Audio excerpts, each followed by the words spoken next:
I'm going to welcome back to the stage. You've heard from him before. In fact, he was up here last year. It's Lesley.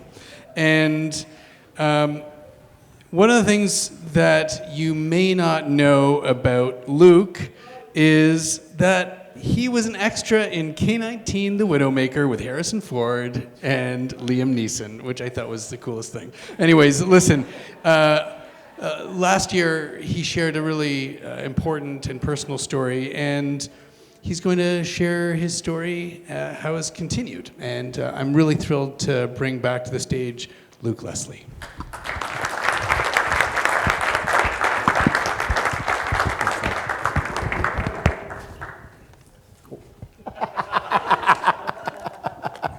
Almost took Nick out.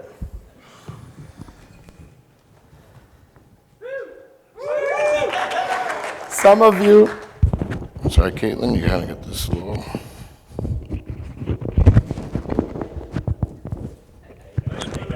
Try it over here. Some of you may be surprised to see me on stage again this year. Some of you maybe not, since my reputation as a talker precedes me. But the truth is, walking off the stage last year, this was not how I thought things would play out. You see, for those who were not here last year, I spoke about one of the hardest things I've ever had to talk about, which is the subject around the death of my son Levi and the trauma that that fateful event would bring to our life. That talk was for me, not for you. It was a part of my healing journey and something that Nick was so helpful in allowing me to get off out of my chest. It was the one thing I didn't want to talk about. After last year, the love and support in this room was amazing. I had so many, I can't even count how many thoughtful conversations that night, and it carried on.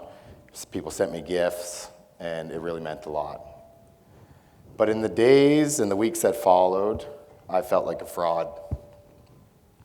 Because the truth is, I was not healed. And in fact, I was becoming more miserable and more angry than ever before. So today, I am here to share part 2 of my story, which is how this year I rediscovered my true self and how that transformed my life and my relationships. So after walking off stage last year, instead of acting on the advice that I provided around resilience and living with purpose, by late October, my life was in a spiral. I was arguing with my wife, and the arguments were getting continually worse, and I was just struggling to get through every day. I was resenting my role in my business, my responsibilities. Our bank was telling us that our business was deteriorating at the same time. We don't bank with BMO yet. Okay, pay off this one loan, we'll be in there with Gene. And my marriage was also deteriorating, and it was obvious to us, but, outwardly we weren't projecting that. We were putting on a brave face. It got really ugly to a point where I actually threatened my wife with divorce after one of our store Christmas parties in the hotel. But deep down, I knew I would never divorce her. She's my best friend. She's here supporting me again today. And seeing her hurt so much in reaction to my anger, it really put me in a dark place. So much that I actually started to think about taking my own life. I knew I felt trapped, and I knew I needed to find help. But it seemed hopeless. I had tried everything, or at least I thought I had tried everything. Luckily, last fall, late in November, I was just finishing a 12-hour workday in Halifax, and a notification popped up on my phone of a Zoom call that my personal trainer was hosting with a guy named Morgan Pierce and his company Black Sheep Thinking. And even though I was in the sauna at the time, in a towel, I said, I'm going to hop on this Zoom call. And the first thing he said is, I want to see everybody. All right. Well, At least it was all guys on the call, so I flipped it on. And Morgan talked about how he coached people after trauma or in periods of depression, about how they can find themselves and work their way through that. And as he used different examples, I knew that I needed to hire him as a life coach, which I did the very next day. So I stand here today to share what I learned with the help of Black Sheep Thinking. And like I said, I had no plans of speaking again. Even after, I was working with Morgan, Caitlin can confirm, I only put in a request maybe 2 hours before the final deadline for this year's talks. But I felt compelled, and I felt compelled for a couple of reasons. One, getting a chance once I knew that Nick was coming to work with him and again, provide this story was really important. And I felt, I don't know if I can dive any deeper, but I'm going to try, Eric. Getting the chance to work with Nick, Nick teaches how to tell the right story the right way. And I think, Susan, Matthew, and Avery are great examples of that. And certainly last year, Laura, David, and Bradley made amazing talks. One of the things that became apparent to me was that whatever skill I may have for storytelling was now working against me. I was caught in a negative thought loop, and I could not get out of it. I was telling myself the wrong stories. I kept thinking, how is it possible that I would be this depressed? I've got a beautiful, supportive wife. We've got the home of our dreams. We have 2 healthy children who are the best 2 girls you could ever ask for. Had a growing business with amazing staff that were dedicated to our cause. I had even got the monkey off my back and told my demon to fuck off and told Levi's story. And yet, I was so enraged. I'll save you the details, how that anger got directed to those I love most and those closest to me. But like I said, things were miserable in our marriage, and in public, again, we were just putting on a brave face. The first session with Morgan, he asked me a very simple question. Are you open to thinking that you are not your thoughts? I didn't understand what he was asking, but I went along with it. He did an initial exercise, which he does with most of his first calls, where you take a blank piece of paper, and you can try this now or later in your room, but you take 30 seconds and just write down whatever thoughts come to mind. Peanut butter sandwiches. That was a great birdie on 6 today. Who's that guy in the plaid shirt? I quickly realized the point. We have random thoughts constantly streaming through our conscious mind. They're like spam emails. Just can't stop it. But what I had to recognize is that thoughts are involuntary actions, kind of like farts. So you're no more your thoughts than you are your farts. But like farts, thoughts can create emotional responses. And it's really funny because since I wrote this, our 3-year-old now comes up to us, toots, and says, "Daddy, I tooted on you." She doesn't know how much I appreciate that. But those thoughts and emotional responses are always steeped in our interpretation of the events going on around us. Like Nick was talking about, this is us narrating our story to ourselves. If we think cynically, we see our limitations, our doubts, our fears, the worst in ourselves and the worst in other people. If we can think mystically, we can see magic, we can see love, we can see the miracles that are going on around us every day. By changing how we think, or maybe more accurately, what we focus on, we can actually alter those reactions into very positive outcomes instead of negative ones. Imagine for a moment that you're actually 2 very different selves. One of these selves you probably know very well. It's the self that most of us live through every day. This self sets our alarms to wake up the next day, maybe a few snooze this morning. This is the self that packs the kids' lunches, right, that goes to work and does what we do, fills our schedules and our to-do lists. We identify this self with a name and a body, one that we're not always so proud of, and we create a system of values and we have desires and rituals that reinforce that self. You can call it the ego, you can call it the capital I, the me. You know, it's most of the time the only self that we're aware of because this is how we live through our lives. The other self is the one inside of us that's a lot quieter. This self is the subconscious self. It can be called the soul, the spirit, the source energy, love. Each religion has informed our understanding around this, sometimes called God. But what this self is can't be taught in words. It can only be experienced, and then its nature becomes clearer. It's also where I think intuition comes, which I think we're going to have more information on later today. Often, it comes as a sense of weakness, and that's how I experienced it, that something was just missing no matter what I did. That's how I began to recognize how to find it deep inside of me, and that external accolades and material success not only would never fix it, but actually can make it worse. It wasn't until I began to shift and started to really focus on my inner self that change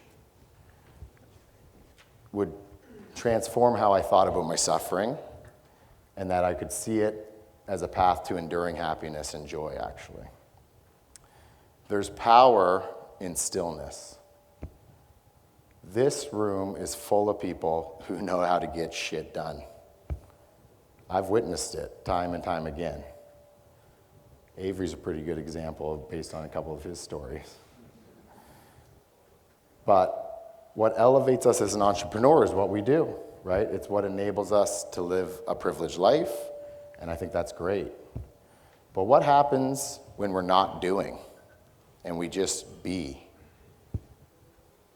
Who are we then? We're so wrapped up in what we do, it becomes our identity and our self-worth. Our egos crave action because it often makes us feel in control, or again, it gets us accolades or fame, and that in turn feeds our ego. The ego is a wonderful servant and a terrible master. The story I was telling on stage last year was part of my own hero's journey. My ego was feeding the story to me that I wanted to hear, that I'm becoming the man, that I was taking action and I could use those actions as a sword and a shield to protect myself and my family against the dragons that are approaching. These dragons are the same dragons I think we all face: fear, desire, anger. Fear that can come up in the form of anxiety or depression or, actual being just scared shitless. Desire, chasing things or people, things that do or do not happen, right? We can desire things not to happen and they happen anyway, or chasing material success. Anger can come out as volcanic, right? When I'm having my outbursts on my wife, or it can be cold, which I was with the rest of our family and friends, where I completely had withdrawn. In this day and age, I don't think you need to look very far to find fear. We have once-in-a-lifetime storms, fires, disease, wars, all the stuff that Warren had talked about yesterday. It's all around us. So how can doing less help us deal with those threats? I will admit, through the 12 weeks of working with Morgan as my coach, I was very skeptical if it was helping much. I had read every book I could get my hands on grief and resilience and self-care and philosophy. I was still arguing with my wife, even when I literally would have a call with him and say, I'm going home, I'm not going to argue with my wife, and then happened anyway. And I was getting really frustrated with how this was still possible after so many coaching sessions. It's only when Morgan started to be able to draw the thread that I was still trying to work my way through this. I was trying to do things, cold baths, saunas, all the stuff I talked about last year, that would heal me. I could not will this to be different. And I think this is something that hopefully resonates in this room. We have to let it come through grace. I needed to learn to just be with myself and my thoughts and let that monkey brain, settle itself. It was only when I stopped and started to learn meditation, and it takes a lot of practice, I think that's why they call it practicing meditation, to quiet my mind and live in that stillness. When I did that, the despair and the anxiety started to release its grip. I practiced sitting still, and I learned to become the observer of my life instead of the hero of my journey. Meditation opened a simple window of perspective for me. It allowed me to stop and rediscover the beauty and joy that life exists beyond expectations and circumstances. It seems like easy advice to give and hard advice to follow. For it's human nature, I think, for all of us to continue to seek the next circumstance that's going to bring us happiness. Sean did a great job of talking about how he's always thinking about his next business, even though he has, 16? All too often, our responses to dissatisfaction is to seek something better, a nicer house, more money, more fame, a better partner. It takes courage and honesty to admit that the sadness is actually being generated from within. Instead of seeking greener pastures, we just need to water the ones that are around us. I was so busy fighting my dragons that I didn't realize they were already inside the castle walls. In order to find true freedom, I would have to lay my sword and shield down and feel vulnerable. When we just be, we see ourselves for what we really are. And I think that's love. All healing comes from within ourselves. And that source of healing is love. Love is life in its simplest form.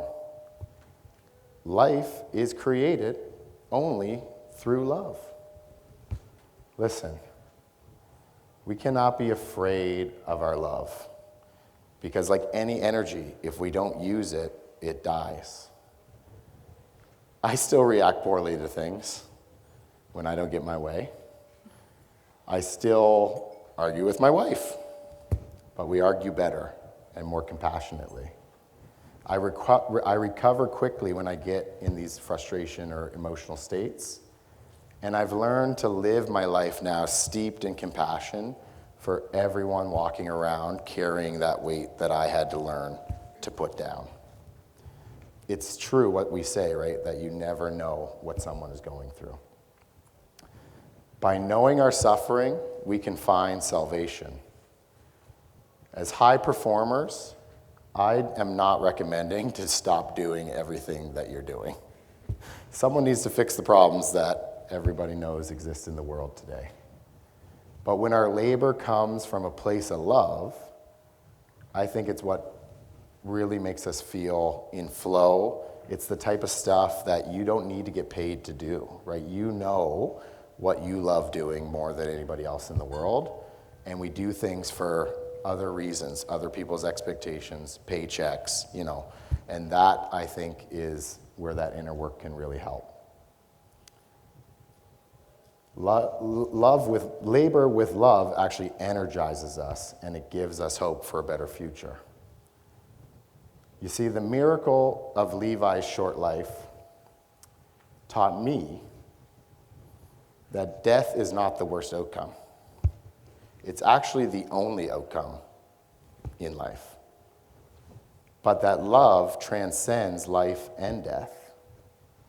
This is Levi's love story. that life is about creating as much magic in our experiences and our relationships with what little time we have on this earth, in this story we call life. By living life in the moment and through love, it opens the door for happiness to visit more often and for joy to visit more often. And I think that's how we experience it. It just comes for visits. Thank you all so much for giving me this platform again this year. And God bless, and I love you.